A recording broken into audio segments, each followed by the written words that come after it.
வாக்குத்தத்தம் உன்னுடையது. உன்னுடைய சிந்தையில் எப்போதும் மாறாமல் இருக்க வேண்டிய ஒரு காரியம் உண்டு. அது கர்த்தருடைய கிருபை. பிரியமான பிள்ளையே, வேதம் சொல்லுகிறது போல நாம் நிர்மூலமாகாதிருப்பது கர்த்தருடைய கிருபை. அவருடைய இரக்கங்களுக்கு முடிவில்லை. அவைகள் காலைதோறும் புதிதாயிருக்கிறது. இதன் அடிப்படையிலேயே பார்க்கும்போது இந்த நாளிலே நீ உயிரோடு இருப்பது என்னுடைய கிருபை. எத்தனையோ பேர் இந்த நாளை பார்க்க விரும்பினார்கள், ஆனால் பார்க்க முடியாதபடி மரித்து போனார்கள். ஆனால் உன்னை நான் இன்னும் வாழ வைத்து கொண்டிருக்கிறேன். நீ இன்னும் அழிந்து போகவில்லை. ஆகவே ஒவ்வொரு நாளும் உன்னை வாழ வைக்கிற இந்த கிருபைக்காக நீ நன்றி சொல்ல வேண்டும். அதை எப்போதும் உன் நினைவிலே வைத்து கொள்ள வேண்டும். ஆண்டவர் தந்த கிருபைக்காக கர்த்தரை துதி.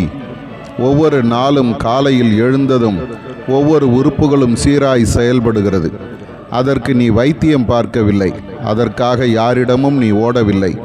ஆண்டவர் உன்னை இந்த நாளுக்கு தேவையான சுகம், பலன், ஜீவன் தந்து வாழ வைத்திருக்கிறார். ஆகவே அவருடைய சமூகமாகிய ஆலயத்திலும் நீ கூடுகிற எல்லா இடத்திலும் ஆண்டவருக்கு நன்றி சொல்லு. இன்றைக்கும் நான் உனக்கு வாழ்வை தந்து இந்த நாளிலே நீ சுகத்தோடு வாழ வைத்திருக்கிறேன். தொடர்ந்து வாழ வைப்பேன். நீ என்னுடைய பிள்ளை. நீ எனக்கு விசேஷம். ஆதார வசனம்: தேவனே, உமது ஆலயத்தின் நடுவிலே உமது கிருபையை சிந்தித்து கொண்டிருக்கிறோம். சங்கீதம் 48:9.